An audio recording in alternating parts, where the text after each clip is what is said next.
Hello दोस्तों, welcome to my YouTube channel Hariom classes Hardoi. आप लोगों का हमारे चैनल पर बहुत बहुत स्वागत है। जैसा कि आप लोगों को पता होगा, जो मैंने वीडियो अभी तक अपलोड की है वो हमारा ट्रिग्नोमेट्री कंप्लीट हो चुका है, हाइट एंड डिस्टेंस कंप्लीट हो चुका है और अब हम आ चुके हैं ज्यामिति में अब हम पढ़ने वाले हैं त्रिभुज। लेकिन उससे पहले एक मोटिवेशन लाइन है जो कि मैं बताना चाहता हूँ, और कल की टीम इंडिया जो क्रिकेट मैच वर्ल्ड कप हुआ उसके बारे में भी एक तरीके से वह लाइन एकदम सटीक बैठती है कि वक्त हंसता भी है, वक्त रुलाता भी है। वक्त हंसता भी है, वक्त रुलाता भी है, लेकिन वही वक्त है जो कुछ सिखाता भी है।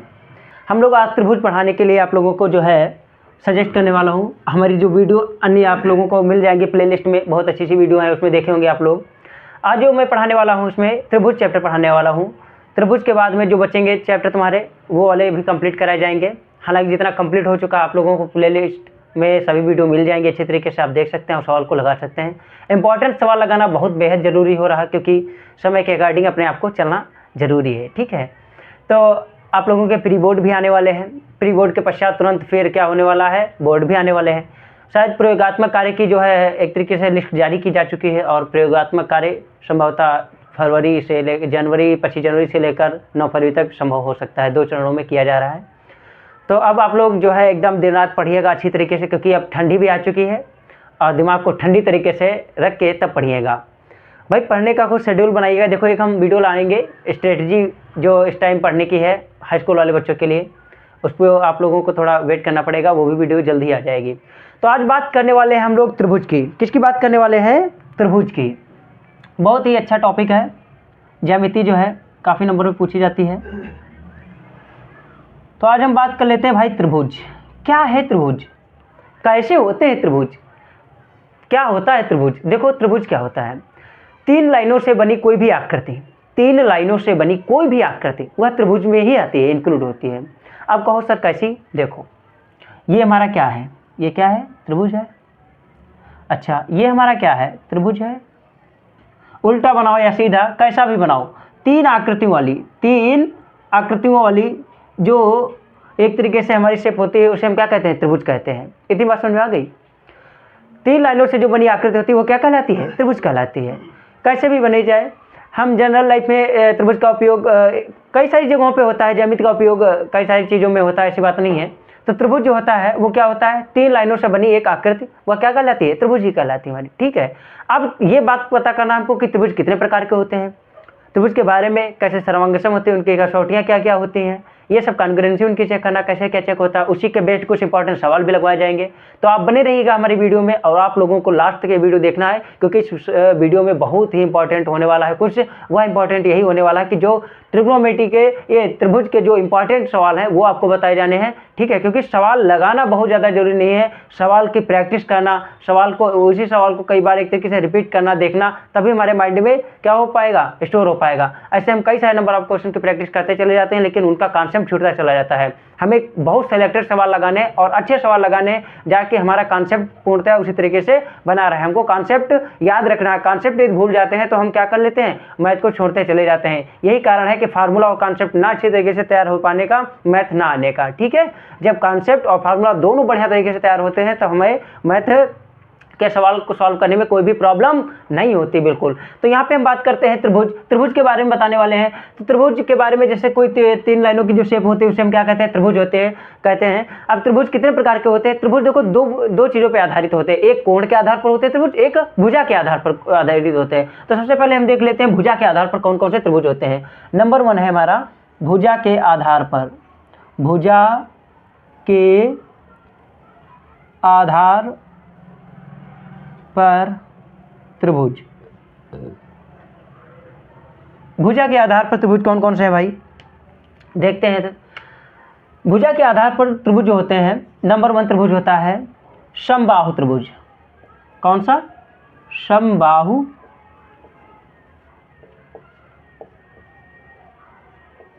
समबाहु त्रिभुज। भुजा के आधार पर कौन सा त्रिभुज होता है? समबाहु त्रिभुज, यानी कि जिसकी सभी भुजाएं क्या हो? बराबर हो। समबाहु त्रिभुज का मतलब यह है जिसकी सभी भुजाएं क्या हो? बराबर हो। फॉर एग्जांपल के तौर पर ये रहा, इसका नामकरण कर लेते हैं ए बी सी। ये जो है तीनों क्या है? भुजाएं आपस में बराबर हैं। ठीक है, जो दूसरा होता है वो होता है समुद्रबाहु।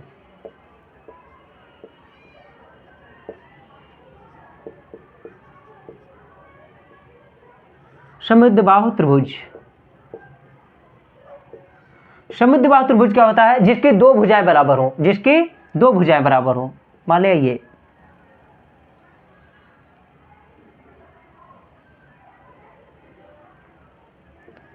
ए बी सी, ये जो है बराबर है और ये क्या है? डिफरेंस है। ठीक है, इस प्रकार से कर सकते हैं। जैसे हम दोनों स्केच लेते हैं और दो स्केच को क्या करते हैं, समुद्रबाहु का बहुत अच्छा एग्जांपल है, ये दो स्केच है। ठीक है, ये दो स्केच है तो इसके जो नीचे वाली ये वाली जो लाइन है, ठीक है, ये वाली जो लाइन है, ये वाली जो लाइन है वेरी करती जाएगी। यदि हम इन दोनों को, ये वाला एंगल ऊपर वाला, यदि हम क्या करें, इंक्रीज करते देखें, ठीक है, तो ये वाली जो भुजाएं है ये दोनों सेम है और ये वाली भुजा जो होगी क्या होगी? वेरी करती जाएगी। तो ये क्या है? समुद्रबाहु त्रिभुज है। ठीक है, अब देखते हैं भाई, समुद्रबाहु त्रिभुज हो गया, फिर होता है विषमबाहु त्रिभुज। विषमबाहु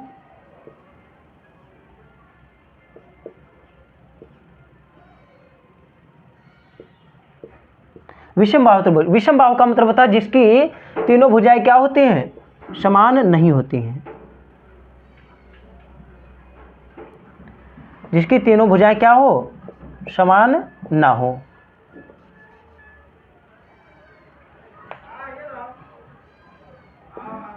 ए बी सी, ये क्या है हमारा? ये है हमारा समुद्रबाहु त्रिभुज। ठीक है, तो यानी कि हमने तुमको क्या बताया, भुजा के आधार पे जो त्रिभुज बताया है वो इस प्रकार से कुछ होते हैं, समबाहु त्रिभुज, समुद्रबाहु त्रिभुज, विषमबाहु त्रिभुज।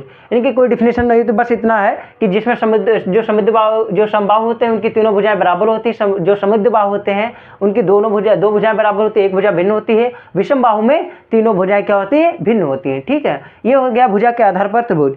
अब देखते हैं भाई कौन से आधार पर, अब देखते हैं कोण के आधार पर। कोण के आधार पर त्रिभुज कौन कौन से होते हैं देखते हैं भाई। तो यहां पे लिख लेते हैं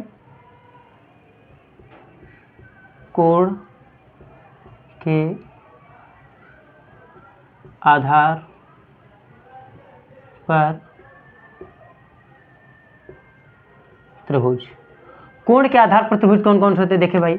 कोण के आधार पर त्रिभुज होता है सबसे पहला समकोण त्रिभुज।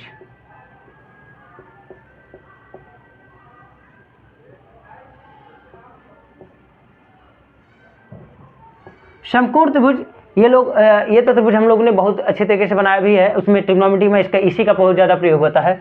इसमें जो होता है एक एंगल कितने डिग्री का होता है? 90 डिग्री का होता है। इसका कुछ इस तरीके से नामकरण कर लेते हैं, ए बी सी। तो एंगल जो बी है इसमें वो कितने डिग्री का है? एंगल बी जो है इसमें 90 डिग्री का है। ठीक है, इसीलिए हम इसको समकोण त्रिभुज कहते हैं। दूसरा देखिएगा न्यून कोण त्रिभुज।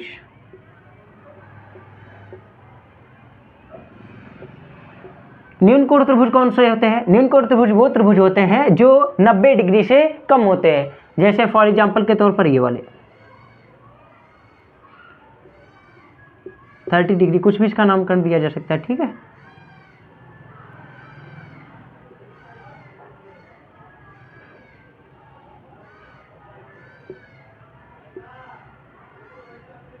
ठीक है, ये हमारा क्या हो गया? न्यून कोण त्रिभुज। और हमारा तीसरा कौन सा आता है? तीसरा आता है हमारा अधिक कोण त्रिभुज।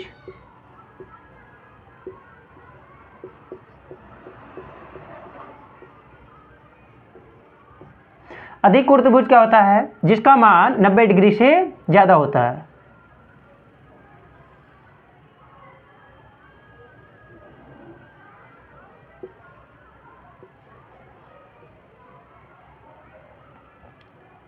जिसका मान क्या होता है? 90 डिग्री से ज़्यादा होता है, वो अधिक कोण त्रिभुज होता है। तो मुझे उम्मीद है कि ये तुमको अच्छी तरीके से समझ में आया होगा कि त्रिभुज कितने प्रकार के होते हैं, भुजा के आधार पर कौन कौन से त्रिभुज होते हैं, कोण के आधार पर कौन कौन से त्रिभुज होते हैं। अब इनकी बात देख लेते हैं, थोड़ा कसौटियों के बारे में देख लेते हैं, इनकी क्या क्या कसौटियाँ होती हैं, कैसे कैसे कॉन्ग्रुएंसी फॉलो करते हैं। ओके, तो हेलो दोस्तों, अब आप लोगों को इसमें मैं बताने वाला हूँ त्रिभुजों की समरूपता के लिए कसौटियाँ। कुछ कसौटियाँ हैं जो हम बोर्ड पे लिख दी हैं, आप लोगों को दिख रही होंगी। सबसे फर्स्ट वाली जो है कोण कोण कोण समरूपता है। सेकंड वाली है भुजा भुजा भुजा समरूपता है। और थर्ड वाली है जो भुजा कोण भुजा समरूपता है। तो देखते हैं, थोड़ा फर्स्ट वाले पे नजर और डाल लेते हैं अच्छी तरीके से।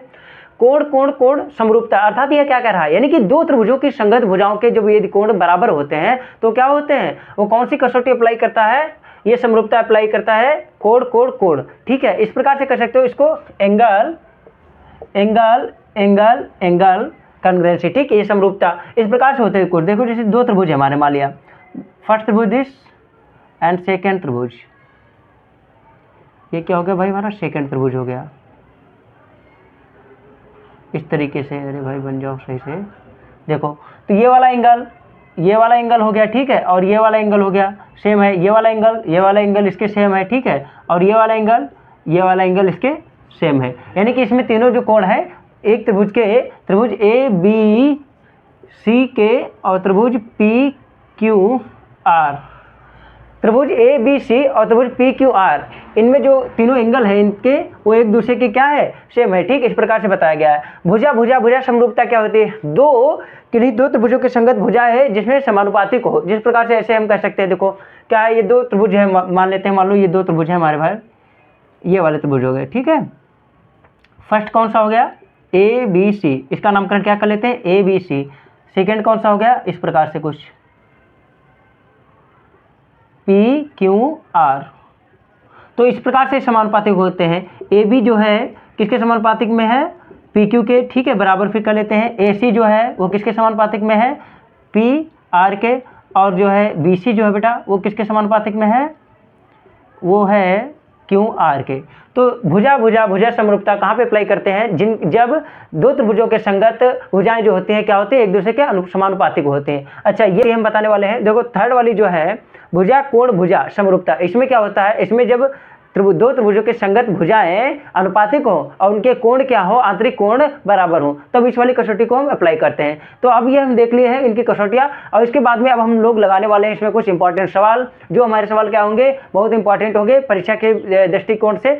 तो दोस्तों ऐसी ही वीडियो पाने के लिए और इम्पॉर्टेंट क्वेश्चन लगाने के लिए आप प्लीज़ हमारे चैनल को सब्सक्राइब कर लें, क्योंकि हम आप लोगों को वो देने वाले हैं जो इम्पॉर्टेंट क्वेश्चंस हैं और बोर्ड के बेस से बहुत ही इंपॉर्टेंट हैं। उसमें आने के लिए एक आपसे ऐसा कर सकते हैं कि 99% उस प्रकार से क्वेश्चंस आपके बोर्ड परीक्षा में मिलेंगे। तो आप प्लीज़ जाइएगा, हमारे चैनल को सब्सक्राइब कर लीजिएगा और वीडियो को लाइक करना बिल्कुल ना भूलें, क्योंकि अब मैं जो क्वेश्चन कराऊंगा इसमें वो क्वेश्चन कराने के लिए नेक्स्ट वीडियो ला रहा हूँ, क्योंकि ये वीडियो ज़्यादा लंबी ना हो पाए, इसलिए आप लोगों को मैंने सोचा कि नेक्स्ट आप लोगों को, और आप प्लीज़ हमें सपोर्ट जरूर करें।